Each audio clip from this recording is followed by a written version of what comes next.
Welcome to the newest installment of the Untitled Film Nerd Project. My name is Philip, and joining me as always is Teacher. Hello. We have finished The Haunting of Hill House. We're completely done. And this is Hill House season wrap-up. We're going to talk about the entire season, what we thought. But before we get into it, spoiler warning now. Because as said, we are going to be talking about the season. So if you have not seen it yet, we both strongly urge you to go watch it, because it was good. And then come back to hear what we thought about it. Let's get into, for the first time, cast and crew rundown. Also, there's a time code on the screen now. This is a long, long cast. I was very thorough with this. Skip ahead to the time code on the screen to go ahead in time to hear us actually talk about the show and not do cast and crew, which we're going to do right now. This was created by, directed by, and some of it was written by Mike Flanagan, who we are very familiar with. He has written and directed Absentia, Oculus, Hush, Before I Wake, Ouija, Origin of Evil, Gerald's Game, and he's doing the upcoming Dr. Sleep. So, pretty cool. Yes. And we still need to see Gerald's Game.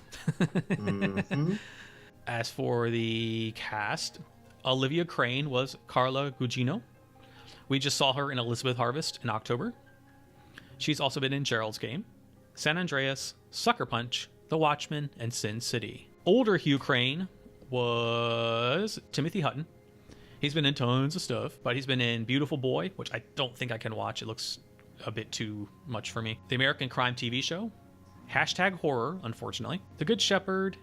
He got his big break in Ordinary People back in 1980, I believe, but he's been in lots of other stuff. It was The Dark Half, wasn't it? I believe so, yeah.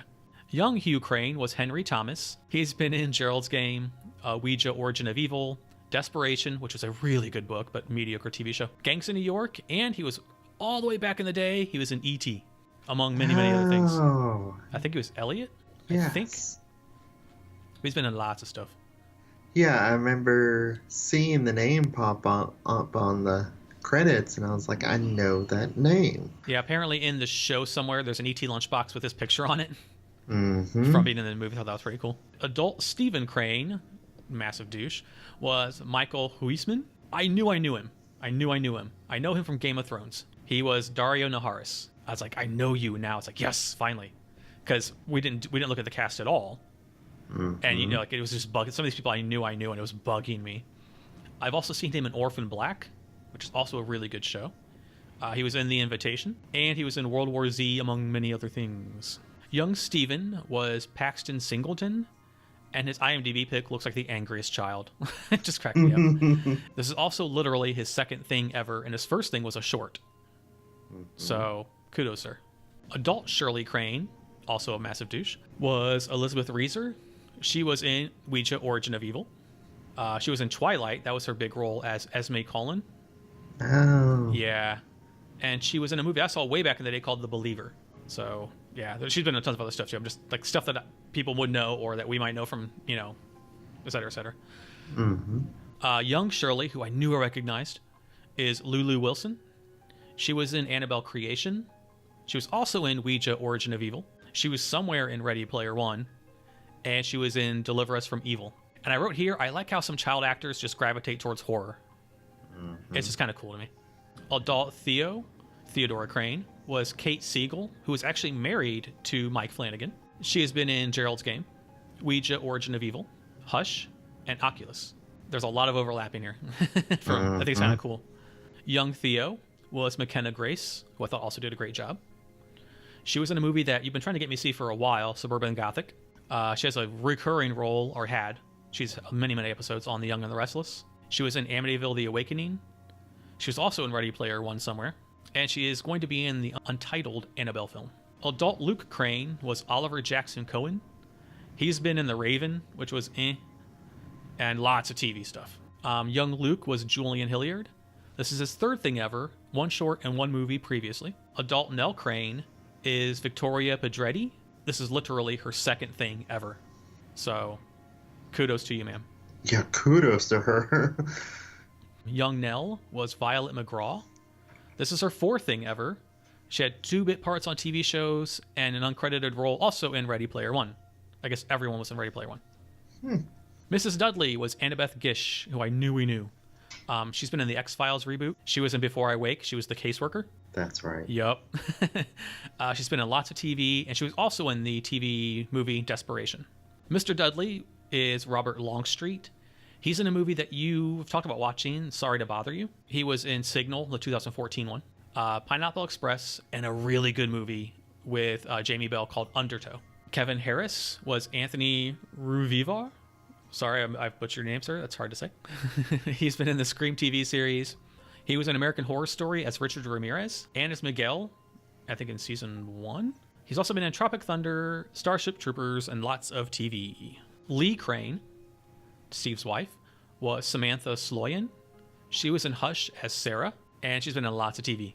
Joey, the Luke's addict friend, was Anna Enger. She's been in Anchorman 2, also a bunch of TV, including one episode of Teen Wolf. Abigail was Olive Elise Abercrombie, and this is her second thing ever. Theo's would-be girlfriend, Trish Park, was Levy Tran. She was in The First Purge, Shameless, and was in Furious 7, and that was her first movie. Poppy was Catherine Parker. She's another Mike Flanagan regular. She's been in Oculus, Absentia, and is going to be in Dr. Sleep. Then one last person for cast and crew that I almost forgot. Dr. Montague was played by Russ Tamblyn, who was actually Luke in the movie adaptation The Haunting back in 1963. Holy shit. Yeah. That's awesome. Yeah, pretty cool. So, yeah. That's fucking awesome. And that's all I have. Is there anyone else you would like me to look up? No, I think that's okay.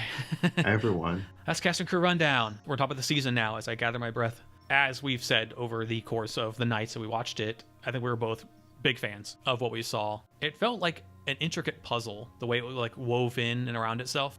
And it was just like two stories, the past and the present, just broken up into pieces and then rearranged like a puzzle they had to put back together. And I thought they did a really good job in writing. It was done really well. We both praised the camera work. I loved the camera work so much in this. Normally, I can say that like a season belonged to someone. Like one could argue, well, this was, like it was Liv's season. But honestly, everyone brought their A game for this. Yes.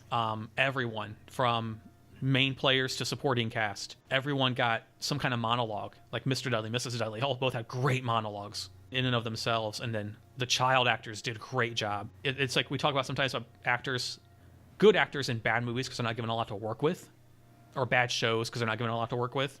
This was actors given a lot to chew on. And yeah, I have some grievances, which I'll get to. Mm-hmm. But overall, it was a fun watch, a hard watch in parts. But it told its story well, and other than my grievances, overall, I would definitely recommend this to anybody. Yeah. I mean, this was highly entertaining. Again, we're a little bit biased in the sense that we're so desensitized. I mean, I personally didn't find it anywhere as scary as a lot of people kept on saying. It was drama. It was a drama. Yeah. With ghosts. With horror. Yeah. In it, sprinkled in it. Mm-hmm. But that's okay. I mean, it worked.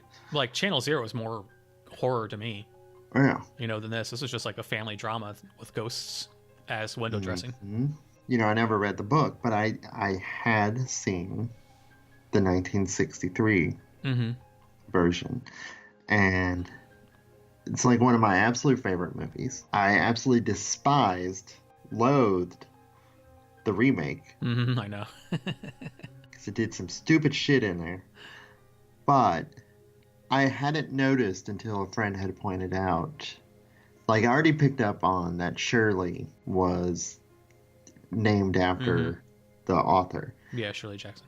I never picked up on the entire family are the cast members from the book and the two movies. Just, they took all those characters and made them into a family. Yep. Instead of strangers. Yep. That's, again, just awesome way of doing it. Mm-hmm. Big, huge fan. Camera work, music, acting, just bravo. I'd say if there's anything that I personally have grievances on, it would be the last episode. Same. I want to touch on something. We talk about camera work. Mm-hmm. Remember in episode 6 when they're at the funeral place, they're all arriving and it looks like one take. Yes. This is the actual breakdown. The first 15 minutes and 38 seconds of episode 6, excluding the beginning 1 minute and 20 seconds, the almost first 16 minutes were done in one straight take. No edits, no cuts. In fact, the entire episode itself is comprised of 5 of these long takes, the longest being the third, which is over 17 minutes. The production was shut down for 6 weeks of detailed rehearsals to do it. That's fucking amazing.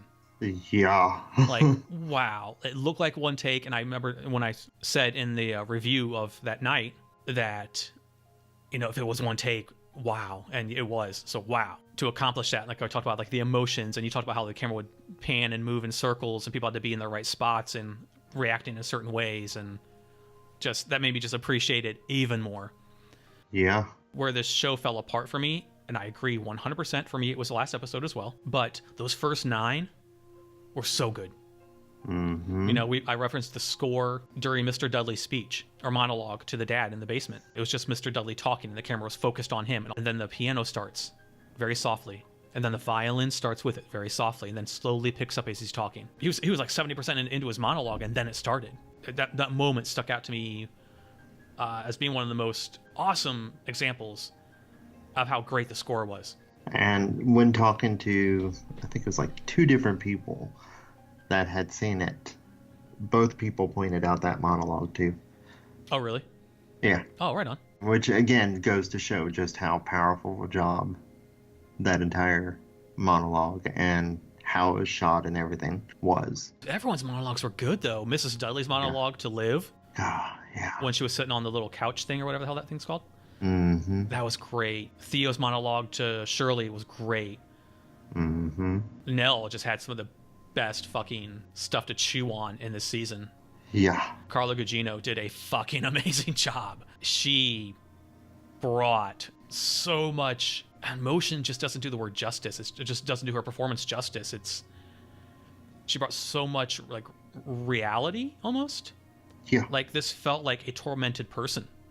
Mm-hmm. Just her slowly descending into madness and then not knowing if she's dreaming or awake, or it's just, she played it really well. And the dad, as this person who, they love each other completely, but there's nothing he can do. He's watching his wife, the woman he loves, slowly descend into madness, and all I can do is try and be there for her while the house is pretty much just eating them alive. Mm-hmm. We talked about how it's a dysfunctional family. All the siblings did a great job. I still hate, as I said during night 5, I still despise Shirley and Steve. Their redemption arcs just did not work for me at all.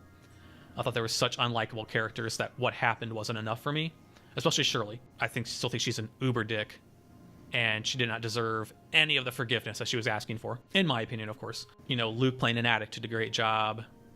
They did a good job with the twin thing between Luke and Nell. Steve trying to be the oldest brother, but also being the sellout who sold his family out. There were so many layers. It was a drama more than it was horror because of that. Because we were dealing with the drama of the family. And it felt fucking real. Like, we were uncomfortable. I wanted to see people get their comeuppance. I wanted to see somebody yell at Steve finally and tell him to shut the fuck up, you arrogant asshole. Somebody put Shirley in her place for being a know-it-all who just looks down on everybody, while her youngest siblings struggle, and Theo's almost invisible in some respects. And Luke is just a throwaway, a nuisance to the entire family. And Nell was also kind of like forgotten. They didn't answer the fucking phone for her. I mean, Steve called her back, of course, but she still was reaching out to them. Just for the drama alone, it was really well done. Mm-hmm. You want to get into some of the things we didn't care for then? Yeah. Because there are a few. Like, this wasn't a perfect season. It was good until episode 10.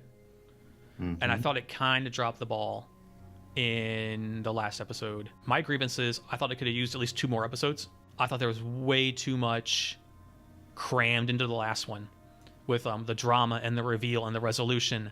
They could easily broken this up into parts 1 and 2. I thought the reveal of why they left would have been bigger, and the overall climax of the story would have been more profound, I guess. The character of Liv really rubs me the wrong way. I get why they did what they did, but in the end, Liv is the only character who didn't learn anything or grow. She was still crazy, neurotic, and selfish, even in death. The dad, her husband, sacrificing himself for her was nice, but it wasn't for the right reasons. It just felt unsatisfying to me. She won, and she shouldn't have, because she was still fucking crazy. What did so well with me was I would like to have had more backstory. All of a sudden, these other older ghosts were getting identities, and then it was over. Mm-hmm. You know, why was Poppy so cruel? Why did she have that power? Why was Nell her opposing force? I just felt there was a lot they could have done. There was more there to explore, I guess. And it wasn't as rushed as other things we've seen that just feel like they're rushing really fast, but it definitely was at a brisk pace to go towards the finish line. Yeah, it most certainly wasn't rushing like American Horror Story. No, God, oh my God. Let's not even get to that right now. Ugh. Yes. What happened? No, not at all like that. Mike Flanagan knows how to balance, and there was no unnecessary exposition. In fact, it was opposite. There was not enough exposition for me. Mm-hmm. And it's not a bad thing. Yeah. It's fine the way it is. Would have liked more. I would have liked more explanation. Those are my major ones that just kind of bugged me or didn't sit well with me at the end. The main thing that bugged me was the epilogue. Yeah. There's just so much focus on Steve and Shirley while Theo and Luke just took, not even the backseat. They took the trunk. Yeah, Luke got that shot of him eating his 2-year cake, and Theo took off her gloves, which I thought was dumb. That's almost try-hard resolution. Mm-hmm. You know what I mean? Like, she doesn't need these now. Yes, she does. Yeah. I mean, she didn't have those gloves on because it was her walls. She has those gloves on because she's psychic. Yeah. They never said, like, since they left the house and escaped, did she lose her powers? They never said. I assume she didn't. Mm-hmm. She still had them on at the end before she took them off. I thought that was really bad writing. Yeah, Luke and Theo just got kind of shafted. And they gave all the attention, like you said, to the characters that I did not like at all. Mm-hmm. Shirley and Steve. I just thought Shirley's little speech to her husband was so hypocritical. She was a mega bitch. She wouldn't even let him explain. But here she is. She did the thing that she was mad at him for doing that he didn't do, but she wants him to be patient and listen to her? Mm-hmm. I'd have been, fuck off. Fuck off. You would not listen to me, so when you're ready to fucking not be a fucking mega dick, let me know. Mm-hmm. I'm sinking here. Well, good. Maybe you deserve to. And I don't think Steve needed to be more apologetic. I think they just both needed to be more sorry for how they were, and they weren't. Like, oh, we understand now. We learned our lesson. No, you essentially let your sister die. Your brother almost overdosed or relapsed because you just wouldn't fucking listen.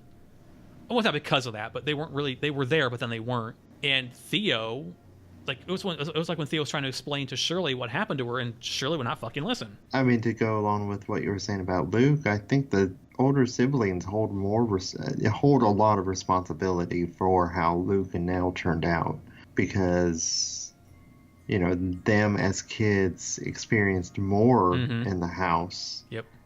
And they just constantly kept on telling them either that didn't happen or you're just being crazy. Mm-hmm. Yeah. I felt like there needed to be more of reconciliation on top of the resolution. Mm-hmm. And Steve nor Shirley felt like changed people. Shirley just felt her guilt got the better of her, so she had to come clean. And Steve realized that it wasn't a fucking mental illness and he could have babies. Mm-hmm. That's not resolution to me. That's not growing to me. That's just admitting what kind of douches you are. Mm-hmm. And then the people that did have resolution, like, Theo let her walls down and Luke stayed clean, mainly because Nell is dead. Mm-hmm. I mean, let's not pretend he has this magical power now. That push and pull is gone. The whatever was forcing them each to be their own addictive selves, well, that's gone now. Mm-hmm. And he can live his life, I hate to say free, but free of that kind of like ball and chain that they didn't ask for because they were connected. Yeah. It's like a 90% there, but the last episode just has some things, especially that last epilogue, like you were saying. It's like they were so proud of what they did. They're like, yeah, look what we did. We're like, no, there's still 10 more minutes of stuff you have to do. Do that. You wrote 90% of this really, really well. Finish this equally as well, and they didn't. So, but still go see it because it was good. Yes. I mean, even with what we're saying, it's phenomenal. Yes. All right. Anything else you'd like to add? No, I think that's about it. All right. Let me go see if I have any other trivia I'd like to say before we wrap it up. I think at some point we're going to go back and watch the season again, because in multiple wide shots, there are ghosts in the background. Not just in episode 1, but throughout the entire season. I thought it was kind of weird that Henry Thomas, young Hugh Crane, had those bright blue eyes, the contacts. But then Timothy Hutton has like gray eyes. Yeah. That was on purpose, because they said his bright blue eyes turned into a steely gray because as the father pulled himself away from his children, the events that haunted him to that day kind of took the life out of him. So that's pretty cool. I missed this, but apparently the laser glass from Oculus was in the show. Oh. It's on the wall in the dance room. So that was interesting. Younger Theo is seen reading The Lottery, which was also written by Shirley Jackson. That's pretty cool. Another nod to a former thing. Luke's treatment center is called the Sanderson Clinic, and Sanderson was Luke's last name in the novel. Theo, Kate Siegel, was pregnant during the show. Like, she found out she was pregnant, so she was battling like morning sickness and stuff towards the end. Again, kudos to her. Yeah, for persevering. Yeah. Apparently, the Harris Funeral Home is a nod to the actress Julie Harris, who played Eleanor in the original.